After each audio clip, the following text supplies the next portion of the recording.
What's your favorite book and why? Okay, so I don't know my favorite book, but I am reading a book called Tampa right now, and I read a book. One of my favorite books was The Child Called It. Okay. It was so emotional. It really was like graphic and it was deep, and it brought you into a world of a child that had a really tough, abusive life. And it was hard to believe, but it was a true story. Yeah. One other question. Mentor. What should I read? That's what you should be telling me, since you know. Headed to the World Series, taking the Challenger jet. I was doing the Rob Report car judging, so I had to take this so we can get there in 4.5 hours. In the car, I was listening to some Rihanna songs, and it reminded me of something. It reminded me of how impressed I was with Rihanna when I met her.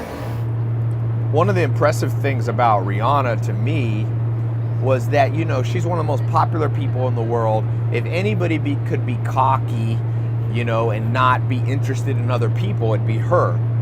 Well, the first thing, if you see my interview with her, that she said to me, I started out and I said, Rihanna, you know, what's your favorite book? And she started to talk, and then she caught herself and said, wait a sec, Tai, you're the book guy.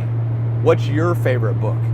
And you see, I can't tell you how many people who have accomplished less than Rihanna, okay, are so much cockier than her. See, that question is a sign of true humility. When you realize you don't have all the answers and that someone else does, and that you also, in the 67 steps, I talk about how you have to know who's in the room.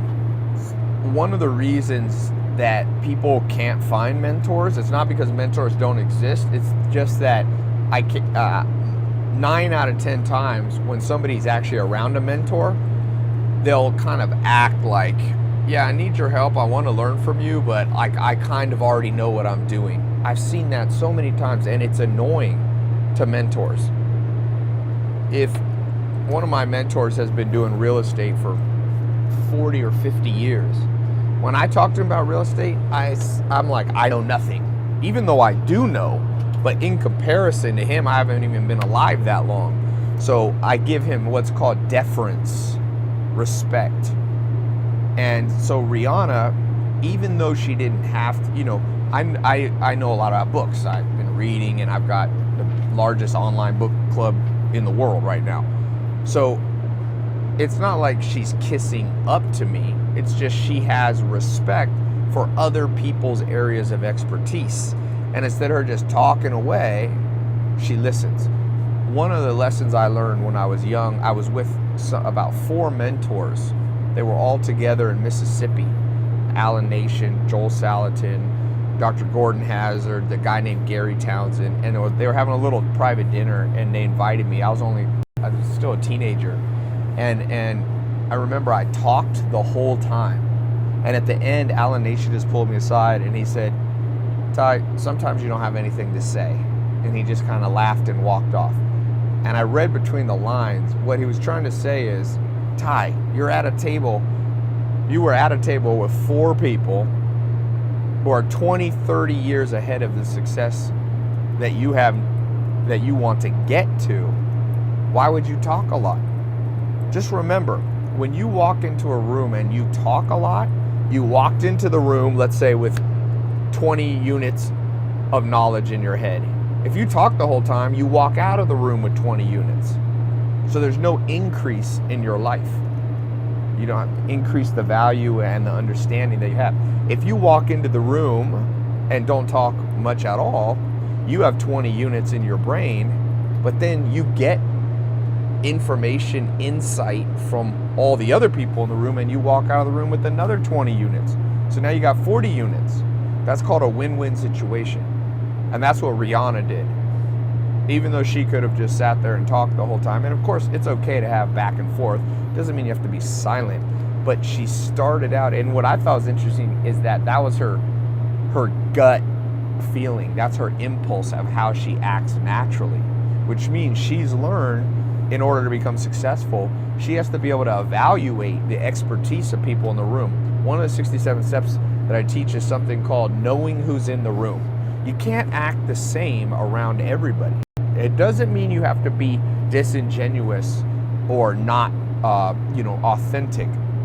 You don't have to become a different person. But if I walk in the room with the President of the United States, I'm going to act differently than if I walk in the room, with somebody who's an intern for my company. And there's nothing wrong with that. Don't listen to anybody that says, because that's respect for what people have done, and it's okay to respect, and the benefit you get back, not only is it the right social cues for you to give off, but also that's how you keep mentors, because nobody wants to accomplish a lot and then have somebody disrespect them who's asking them for help. Why would a mentor, if you want a business mentor, let's say they're already made, a millionaire or a billionaire or whatever your criteria is for your mentor, well, they already accomplished it. So they're here they had the years and the time and the accomplishments there. If you want to learn how to do that, you're back here. And you always want mentors that have a big gap between you. And so when there's that big gap, then what happens is you can show the respect. They'll then say, well, you know what? Even though I don't need to spend my time, I'm not doing this for money.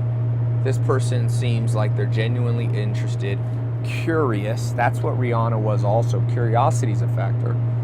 And then they'll reciprocate back to you, because most mentors realize at some point in their life they were helped by somebody else. So they're open to helping, but nobody wants to help somebody annoying. Joel Salatin used to tell me, I don't mind carrying a man, Tai, but I don't want him to drag his feet. Drag his feet means be annoying, be a burden, be quick to say you don't know something. Just like Rihanna was like, hey, you're the book person, Tai, you tell me. So she walked out of that meeting with new insight. I talked about some books, and I sent her a present, a book. And so she came with more. Chris Paul's at my house this week for lunch, same thing. This is a multiple-time all-star, $100 million NBA basketball contract, head of the Players League, all-star. You like the Ghost? Me? You had what? You had the Wraith too? Yeah. I don't know what's better. And Chris Paul here, I just want to wish you the best. Wish you would have been here so I could meet you, man. But best of luck, and you're in my prayers. And he was like, Tai, I got some questions for you. And I was blown away once again, like I was with Rihanna, that somebody with that much achievement, that much status, is still curious, respectful, and interested in what other people have to say. And that, see, you got to reverse it. That's the reason they are successful. Rihanna's not that way because now she's successful and turned into that way. She got to that spot. Because remember, Rihanna had key people who believed in her when she was just starting out. She had Jay-Z and she had all these people that helped her. And so she knew how to deal with people. She knew how to respect people. She knew how to interact in a way that doesn't come off as cocky or too wordy, So just remember that when you're in an environment, when you're around, know who's in the room. If there's somebody who has something to teach you, ask them. Ask more than you talk.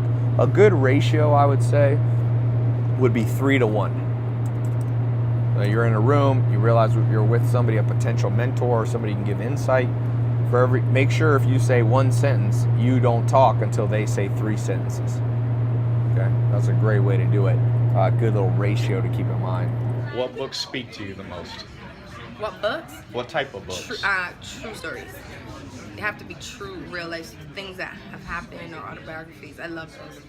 I only watch documentaries or reality TVs, things like that. I'm obsessed with real things. Kon-Tiki. Have you ever heard of this book?